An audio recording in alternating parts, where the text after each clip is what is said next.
जय Hind and hello guys, स्वागत है आपका आपके अपने YouTube चैनल ज्ञानदेह होस्ट में। और इस वीडियो में मैं आपको बताने वाला हूं आरआरबी जेई ऑनलाइन फॉर्म 2024 के लेटेस्ट जानकारी के अकॉर्डिंग इस फॉर्म को कैसे भरना है उसके बारे में, जहां पर आपको ये भी बताया जाएगा कि आपके अभी तक आज की डेट यानी कि 18 अगस्त 2024 तक कितने फॉर्म भरे गए हैं। क्योंकि आपके मन में सवाल रहता है कि यार देखते हैं कितना कॉम्पिटिशन इस बार बढ़ने वाला है, तो वो भी आपको बताया जाएगा। और साथ ही साथ इस फॉर्म को रसन से लेकर के प्रिंट तक कैसे भरना है और कौन से ऑप्शन पर जो आपके सामने प्रॉब्लम आ रही है उनका आंसर क्या है, उनका सॉल्यूशन क्या है, वो भी आपको इस वीडियो के अंदर बताया जाएगा। तो गाइज पहले तो मैं आपको बता दूं कि इस फॉर्म को भरने की लास्ट डेट 29 अगस्त 2024 है, तो आपको इस डेट से पहले ही फॉर्म को भर लेना है। और अगर बात करें कि अभी तक कितने फॉर्म भरे गए हैं, तो इसमें लगभग अभी तक 12 से 13 लाख फॉर्म भरे जा चुके हैं। जी हाँ, आपने सही सुना, अभी इतने ही फॉर्म इसमें आए हैं, जो कि इन वैकेंसी के अकॉर्डिंग काफ़ी ज़्यादा है। और अभी कम से कम इसमें 5 से 7 लाख या मिनिमम 10 लाख फॉर्म और जोड़ लीजिए, क्योंकि जब लास्ट डेट नज़दीक आती है तो बाद के 10 दिन होते हैं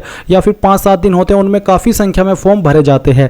और ये मैंने आपको बताया। अब इसके बाद जो लिंक मैंने वीडियो के डिस्क्रिप्शन में दिया है, आप ओपन करिए और इस फॉर्म को कैसे भरना है वो आप जान लीजिए। तो यहाँ पर सभी जानकारी चेक करने के बाद आप इंपॉर्टेंट लिंक के सेक्शन में आएंगे और अप्लाइंग ऑनलाइन लिंक ओपन करेंगे, देन आपके सामने होम पेज आ जाएगा। अब आप यहाँ पर ऑलरेडी अगर आरआरबी जो अभी रिसेंटली फॉर्म निकले थे रेलवे के द्वारा वो भरे हैं, तो फिर आप यहाँ पर अपना लॉगिन कर लेंगे ऑलरेडी हैव एन अकाउंट के ऊपर क्लिक करके। बट अगर आप फ्रेशर है, पहली बार इस वेबसाइट का इस्तेमाल करके कोई फॉर्म भर रहे हैं, तो क्रिएट एन अकाउंट इसके ऊपर क्लिक करेंगे। और यहाँ पर भी आपको यही बोला जा रहा है नोट करके कि अगर आपने रिसेंटली आरपीएफ एसआई का फॉर्म भरा था, या फिर एएलपी का फॉर्म भरा था, या फिर जो आपका कांस्टेबल का फॉर्म है वो भरा था, या फिर जो टेक्नीशियन की वैकेंसी आई थी आरआरबी की वो आपने भरी थी, तो आपको दोबारा रजिस्ट्रेशन करने की आवश्यकता नहीं है। पर अगर आप फ्रेशर है तो आप यहाँ पर नया रजिस्ट्रेशन करेंगे, तो आप ओके कर दीजिए।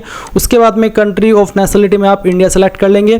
फिर जो भी आपका फुल नेम है वो आपको यहाँ पर 10th के सर्टिफिकेट के अकॉर्डिंग एंटर करना है। उस नाम को दोबारा डाल करके आपको वेरीफाई कर देना है। फिर पूछेगा क्या आपने 10वीं के बाद में कभी अपना नाम बदला है, अगर हाँ तो यस, नहीं तो आप नो करेंगे। फिर गाइज जो भी आपकी डेट ऑफ बर्थ है वो आप यहाँ पर कैलेंडर के ऊपर क्लिक करके सिलेक्ट कर लेंगे। जो भी आपका ईयर है पहले आपको वो सिलेक्ट करना होगा। फिर यहाँ से आपका जो मंथ है वो आप सिलेक्ट करेंगे और फिर आपका डे, तो आपका डेट ऑफ बर्थ आ जाएगा, उसको दोबारा सिलेक्ट करके वेरीफाई कर लेंगे। फिर आप आपका जेंडर सेलेक्ट करेंगे, उसको दोबारा सेलेक्ट करके वेरीफाई करेंगे। अपना फादर नेम देंगे, ये भी आपको 10th के सर्टिफिकेट के अकॉर्डिंग भरना है और उसको दोबारा डाल करके वेरीफाई करेंगे। फिर आप मदर नेम डालेंगे और मदर नेम को भी दोबारा डाल करके वेरीफाई कर देना है। उसके बाद यहाँ पर अगर आपका आधार कार्ड बना हुआ है तो आप अपना आधार कार्ड नंबर डालेंगे और वेरीफाई यूजिंग आधार इसके ऊपर क्लिक करेंगे। पर अगर आपका आधार कार्ड नहीं है या आप आधार की इन्फॉर्मेशन नहीं देना चाहते, उसमें आपका नाम कुछ और है, तो आप I do not have Aadhaar card इसके ऊपर क्लिक करके यहाँ पर I do not have Aadhaar card इसके ऊपर क्लिक करिएगा। और फिर आप यहाँ पर अन्य कोई एक आईडी सेलेक्ट कर लीजिए जो कि यहाँ पर आपको दी गई, जैसे कि driving licence, passport, PAN, voter ID. तो जो भी आप अन्य आईडी देना चाहते हो वो आप यहाँ पर सेलेक्ट कर ले और उसका नंबर यहाँ पर डाल दे। किसके द्वारा वो जारी हुआ है वो आप यहाँ पर सेलेक्ट कर ले, जैसे कि पैन कार्ड इनकम टैक्स के द्वारा जारी होता है, इनकम टैक्स डिपार्टमेंट, तो आप यहाँ पर वो एंटर कर दीजिए। उसके बाद में पैलेस ऑफ इशू, तो कहाँ से इशू होता है, ये मुंबई से इशू होता है, तो आप यहाँ पर इसको इस तरह से डाल दीजिए। फिर आप आपका ईमेल एड्रेस जो कि आप यहाँ पर रजिस्टर करना चाहते हैं वो भरिए और जनरेट ईमेल ओटीपी पर जैसे ही क्लिक करेंगे आपकी ईमेल के ऊपर एक ओटीपी जाएगा जो कि आपको चेक करके यहाँ पर डाल देना है। उसके बाद आप आपका मोबाइल नंबर डालेंगे और उसके ऊपर भी ओटीपी जनरेट करने के बाद वो ओटीपी यहाँ पर डाल करके वेरीफाई कर देंगे। फिर आप एक पासवर्ड बनाएंगे। पासवर्ड आपका कैसा हो उसका एग्जाम्पल आप देख लीजिए। पासवर्ड के अंदर इंग्लिश का कैपिटल लेटर, स्मॉल लेटर, कोई एक स्पेशल कैरेक्टर और साथ ही आपको डिजिट का इस्तेमाल करना है। तो कुछ इस तरह का पासवर्ड आप बना लेंगे और उसको दोबारा डाल करके वेरीफाई कर देंगे। फिर एक कैप्चा कोड डालेंगे और preview and create an account इसके ऊपर क्लिक करेंगे। तो गाइज जितनी भी इन्फॉर्मेशन आपने भरी होगी अभी तक वो आपके सामने आएगी। जब आप उनको वेरीफाई कर ले कि हाँ सभी जानकारी सही है, तब आप यहाँ पर इसको सबमिट करेंगे, यानी कि अपना रजिस्ट्रेशन कर लेंगे। मेरा रजिस्ट्रेशन ऑलरेडी हो रखा है, इसलिए अब मैं यहाँ पर होम पेज पर आता हूँ और आपको भी ऐसा ही आना है। जब आपका रजिस्ट्रेशन हो जाए और फिर आप ऑलरेडी हैव एन अकाउंट इसके ऊपर क्लिक करेंगे और जो नंबर या ईमेल एड्रेस अभी आपने रजिस्टर किया वो यहाँ पर डालेंगे। जो पासवर्ड बनाया अभी आपने आपकी मर्जी का वो आप डालेंगे और ये कैप्चा कोड डालने के बाद लॉगिन के ऊपर क्लिक करेंगे। लॉगिन के ऊपर क्लिक करने के बाद आपके सामने ये वाला इंटरफेस आएगा। अभी आप यहाँ पर ऑनलाइन एप्लीकेशन के सेक्शन पर आएंगे और आप देख सकते हैं कि आपकी जेई की वैकेंसी यहाँ पर आपको देखने को मिल रही है। तो आपको सबसे पहले ये सेलेक्ट करना है कि आपको किस आरआरबी के लिए अप्लाई करना है। अगर अभी तक तक आपने ये नहीं जाना कि कौन से आरआरबी के अंदर किस कैटेगरी में कितनी वैकेंसी है, तो एक बार यहाँ पर जो लिंक मैं वीडियो को डिस्क्रिप्शन में दिया हूँ इसको ओपन करके आप इस टेबल में आकर के देख लीजिएगा। और जिसके लिए भी फिर आपको यहाँ पर अप्लाई करना है वही आपको यहाँ पर आरआरबी सेलेक्ट करना होगा आपकी चॉइस के अकॉर्डिंग। फिर आप यहाँ पर टिक करेंगे एंड उसके बाद में आप नेक्स्ट के ऊपर क्लिक करेंगे। अब यहाँ पर जो इन्फॉर्मेशन मैंने जो एएलपी का फॉर्म भरा था, टेक्नीशियन का भरा था, कांस्टेबल एसआई का भरा था और उस वक्त भरी थी, वो यहाँ पर फैच कर ली गई है। अगर आप फर्स्ट टाइम भर रहे हैं तो फिर आपको ये शुरू से भरनी होगी। इसमें देख सकते हैं मेरी जानकारी फैच है और कुछ जानकारी अभी यहाँ पर मैं आपको दिखाता हूँ। जैसे कि मेंटल स्टेटस आप बताएंगे मैरिड है अनमैरिड है, आपका रिलीजन क्या है वो आपको सेलेक्ट करना होगा। क्या जो छूट मिलती है फीस में, जैसे कि SC/ST को 250 रुपये फीस पे करनी होती है और जो कि एग्जाम होने के बाद में वापस हो जाएगी, तो आप क्या वो चाहते हैं एग्जाम्सन, तो आप यहाँ पर यस कर दीजिए। मदर टंग आपकी मातृभाषा कौन सी है वो आप सेलेक्ट करेंगे। और choice of language for examination, examination आप किस लैंग्वेज में देना चाहते हैं वो लैंग्वेज सेलेक्ट कर लेंगे। आपकी बॉडी के ऊपर वो निशान जिससे आपकी बॉडी की पहचान होती है, निशान आपकी बॉडी के ऊपर कहीं पर भी हो सकता है, आप उस निशान के बारे में लिखेंगे। अगर नहीं है कोई भी निशान तो 9 मार्क लिख दीजिएगा।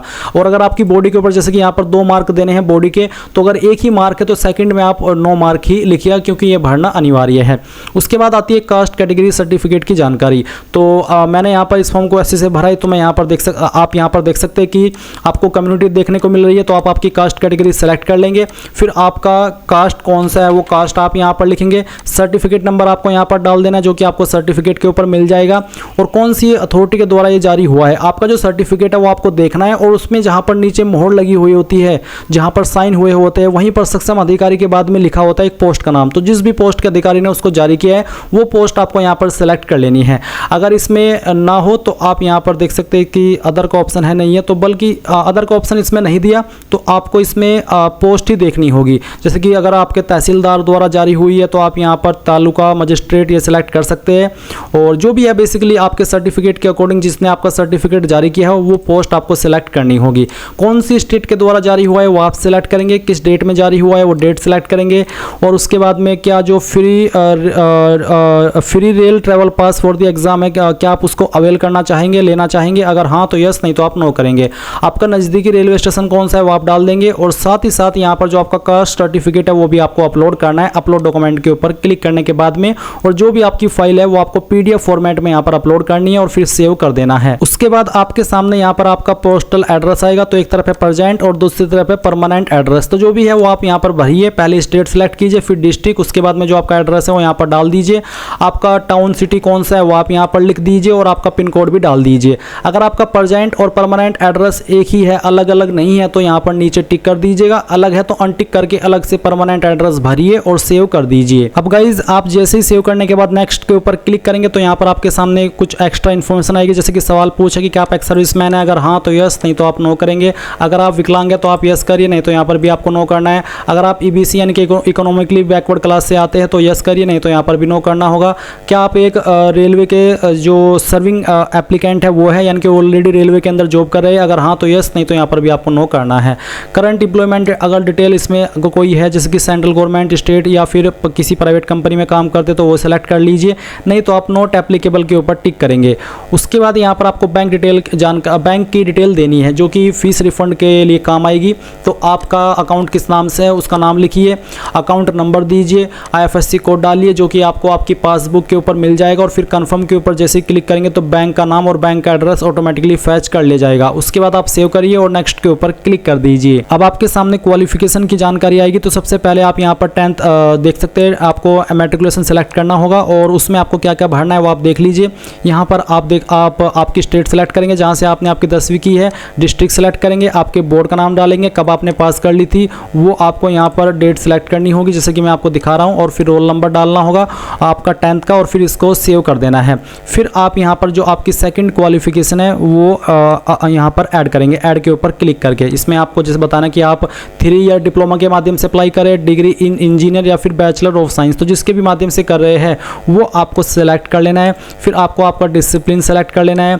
सब स्ट्रीम जो भी है आपका वो यहाँ पर डाल दीजिए, नहीं है तो खाली छोड़ दीजिए। स्टेट आपकी जो है वो सेलेक्ट कर लीजिए, डिस्ट्रिक्ट आपको सेलेक्ट कर लेनी है। आपको आपकी जो यूनिवर्सिटी है या फिर कॉलेज है उसका नाम आपको यहाँ पर एंटर करना है। ये एंटर करने के बाद में आप यहाँ पर डेट ऑफ पासिंग आपकी जो भी है वो सिलेक्ट करेंगे और ऐड के ऊपर क्लिक करने के बाद ये जानकारी भी ऐड कर देंगे और फिर नेक्स्ट के ऊपर क्लिक करेंगे। अब आपको यहाँ पर फोटो एंड साइन अपलोड करना है। गाइस फोटो में आपको बिल्कुल भी प्रॉब्लम नहीं करनी है, क्योंकि अभी आपने देखा कि रिसेंटली इस वेबसाइट के माध्यम से जितने भी फॉर्म भरे गए थे उसमें बहुत सारे कैंडिडेट ने फोटो के अंदर गलती की थी, बैकग्राउंड व्हाइट नहीं रखा था। तो फिर बहुत सारे ऐसे कैंडिडेट रहे कि उनके फॉर्म दोबारा से उनको बोला कि आप अपना फोटो साइन अपलोड कीजिए, नहीं तो आपका एडमिट कार्ड नहीं आएगा। इसलिए आपको कोई गलती नहीं करनी है। किस तरह का फोटो एक्सेप्ट होगा और किस तरह नहीं वो आप देख लीजिए। ऊपर जितने भी आपको डेमो दिए गए ये एक्सेप्ट नहीं होंगे, बिल्कुल ये वाला फोटो एक्सेप्ट होगा जिसमें कि व्हाइट बैकग्राउंड और इस तरह का उसमें आपको फोटो को अपलोड करना है। तो ये चीज़ ध्यान दीजिएगा। और यहाँ पर गाइज मैं आपको बता दूं कि यूट्यूब के ऊपर काफ़ी सारी वीडियोज़ मिलेगी आपको कि कैसे फोटो अपलोड करना है, किस साइज़ में बनाना है, तो वो आप देख लीजिएगा, आपको वहाँ से क्लैरिफिकेशन मिल जाएगा। तो उसी के अकॉर्डिंग आपको यहाँ पर फिर आपका जो भी फोटो है वो अपलोड करना है। मैं इस फॉर्म को डेमो के लिए भरा हूँ, तो मैं एक यहाँ पर रैंडम फाइल सिलेक्ट कर लेता हूँ और फिर मैं इसको ओपन करता हूँ। ओपन करने के बाद आप जानेंगे कि आपका फोटो का साइज 30 से प्लस KB रहना चाहिए और 70 KB के बीच में होना चाहिए। तो मैंने यहाँ पर एक ये रैंडम फाइल सिलेक्ट की। अब अगर आपको इसको जूम इन और जूम आउट करना चाहते तो कर लीजिए, नहीं तो आप इसको राइट के आइकन के ऊपर क्लिक करेंगे और इसके ऊपर क्लिक करने के बाद देखेंगे कि फाइल यहाँ पर आ चुकी है। तो इस तरह से आपको ये अपलोड करना है। फिर साइन अपलोड करेंगे। साइन का साइज भी 30 से 70 KB के बीच में रखा है, डायमेंशन भी आप यहाँ पर देख सकते हैं। तो इस तरह से आप इसको कर देंगे और फिर सेव कर दीजिएगा। अब गाइज यहाँ पर आपके सामने प्रेफरेंसेस का ऑप्शन आ जाएगा। तो यहाँ पर प्रेफरेंसेस है एलिजिबल पोस्ट जोन। तो जैसे कि यहाँ पर NWR जूनियर इंजीनियर जिस RRB से मैं अप्लाई कर रहा हूँ उस RRB में यहाँ पर मैं इन सभी के लिए एलिजिबल हूँ। तो मुझे जिसके लिए जो प्रेफरेंस देनी है, यानी कि जिसको जिस नंबर पर रखना है, मैं उसके ऊपर पहले टिक करूँगा। तो इस तरह से आपको आपके इंटरेस्ट के अकॉर्डिंग इनको प्रेफरेंसेस दे देनी है। और अगर आपको किसी दो को ही देनी है, किसी एक को ही देनी है, तो आप यहाँ पर उसको कट करके हटा सकते हैं। उसके बाद आप यहाँ पर आएंगे और इसके ऊपर टिक करेंगे। इसके बाद सिलेक्ट एलिजिबल एग्जाम ग्रुप। तो आप किस एग्जाम ग्रुप में जो आपका ग्रुप है वो चाहते हैं। तो आपको वो मैकेनिकल एंड अलाइड इंजीनियरिंग या फिर इलेक्ट्रॉनिक्स, यानी कि किन से जुड़े हुए आप क्वेश्चन चाहते हैं आपके एग्जाम के अंदर, तो वो आप यहाँ पर सिलेक्ट कर लीजिएगा। उसके बाद आप यहाँ पर देखेंगे एक candidate processing more than 1 minimum educational qualification. तो बेसिकली उसके बारे में आपको बताया कि इससे क्या प्रभाव पड़ेगा। अब आप I understand and I agree इसके ऊपर क्लिक कीजिए। फिर आप डिक्लेरेशन देखेंगे, यहाँ पर टिक करेंगे और आपने किस डेट में इस फॉर्म को भरा है वो आपको यहाँ पर देखने को मिलेगी और कहाँ से भरा है उस पैलेस का नाम आपको लिखना है और फिर प्रीव्यू एप्लीकेशन के ऊपर क्लिक करना है। अब आपने जो भी जानकारी भरी है वो आपके सामने है। आप इन सभी को चेक करने के बाद यहाँ पर टिक करेंगे और सबमिट कर देंगे। सबमिट करने के बाद आपको बोला जा रहा है कि इसमें बाद में आपको करेक्शन का मौका नहीं मिलेगा, इसलिए अच्छी तरीके से श्योर होकर के आप यहाँ पर सबमिट कीजिए। और सबमिट करने के बाद में यहाँ पर फॉर्म आपका सबमिट हो जाएगा। अब आपके सामने जो फीस का ऑप्शन है वो आ जाएगा। आप किस माध्यम से फीस जमा करना चाहते हैं, SBI विद पे विद SBI ई-पे या फिर पे विद CSC वॉलेट। तो जिस भी माध्यम से पे करनी है वही आप सिलेक्ट कर लीजिए, फिर यहाँ पर टिक कीजिए और प्रोसीड कर दीजिए। अब आपको यहाँ पर पेमेंट के ऑप्शन मिल जाएंगे जिसमें कि UPI भी है, इंटरनेट बैंकिंग भी है, डेबिट कार्ड भी है। तो मैं आपको प्रेफर करूँगा कि अगर आपके पास नेट बैंकिंग है तो नेट बैंकिंग के माध्यम से जमा करें और UPI का इस्तेमाल रात में मत करें, दिन में कीजिएगा क्योंकि उस वक्त सर्वर डाउन रहता है। तो आप यहाँ पर किसी भी माध्यम का इस्तेमाल करके जैसे फीस जमा कर देंगे और वो अपडेट हो जाएगी तो आप अपने फॉर्म का फाइनल प्रिंट ले पाएंगे एप्लीकेशन स्टेटस में जा करके। तो इस तरह से आप लोग इस फॉर्म को भरेंगे। आई होप ये प्रोसेस आपको पसंद आया होगा। So thanks for watching. जय